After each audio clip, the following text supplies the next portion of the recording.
السلام علیکم ورحمۃ اللہ وبرکاتہ۔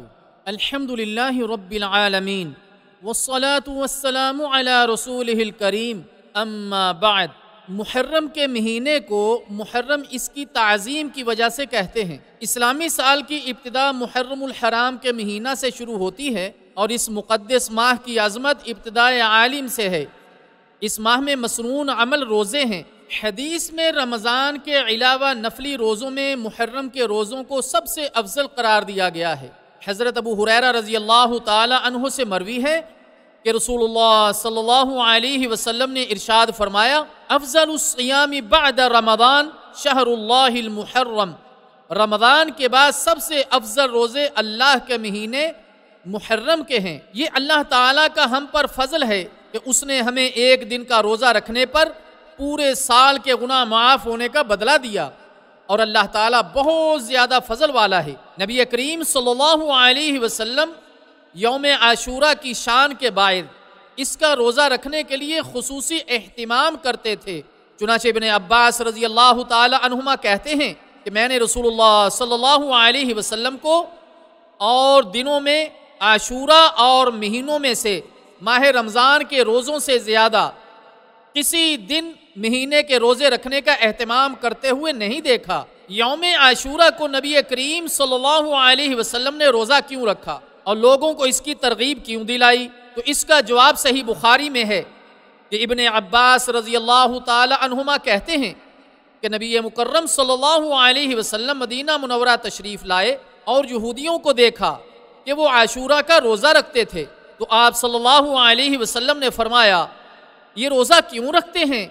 تو انہوں نے کہا، اس لیے کہ یہ خوشی کا دن ہے، اس دن اللہ تعالیٰ نے بنی اسرائیل کو دشمن سے نجات دلائی تھی، تو موسیٰ علیہ السلام نے روزہ رکھا، تو آپ صلی اللہ علیہ وسلم نے فرمایا، میں موسیٰ علیہ السلام کے ساتھ تم سے زیادہ تعلق رکھتا ہوں، تو آپ صلی اللہ علیہ وسلم نے خود بھی روزہ رکھا اور روزہ رکھنے کا حکم بھی دیا۔ حضرت عبداللہ بن عباس رضی اللہ تعالی عنہ سے مروی ہے کہ اللہ کے رسول صلی اللہ علیہ وسلم نے جب 10ویں محرم کا روزہ رکھا اور صحابہ کو بھی اس دن روزہ رکھنے کا حکم دیا، تو لوگوں نے عرض کیا کہ اے اللہ کے رسول صلی اللہ علیہ وسلم، اس دن کو یہود و نصارہ بڑی تعظیم و اہمیت دیتے ہیں، یعنی ان کی مراد یہ تھی کہ آپ تو ہمیں یہود و نصارہ کی مخالفت کا حکم دیتے ہیں اور یوم عاشورہ کے معاملہ میں تو ان کی موافقت ہو رہی ہے۔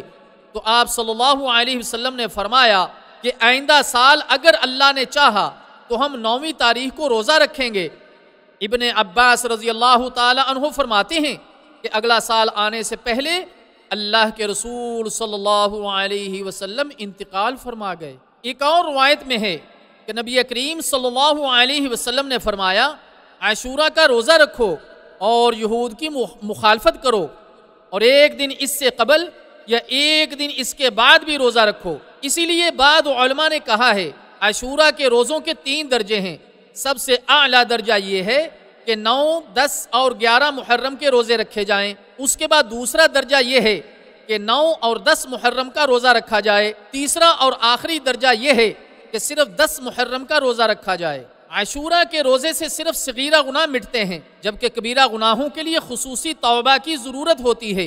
شیخ الاسلام ابن تیمیہ رحمہ اللہ تعالی کہتے ہیں کہ وضو، نماز، ایسے ہی رمضان، یوم عرفہ اور عاشورہ کے روزے صرف صغیرہ گناہوں کو ہی مٹا سکتے ہیں، اور کبیرہ گناہوں کے لیے خصوصی توبہ کرنا ضروری ہے۔ آخر میں ہم اللہ تعالیٰ سے دعا کرتے ہیں کہ اللہ تعالیٰ امت مسلمہ کو اس مہینے کی تعظیم اور روزے رکھنے کی توفیق عطا فرمائے، اور اس مہینہ میں ہر قسم کی بدعات و خرافات سے بچنے کی توفیق عطا فرمائے، آمین۔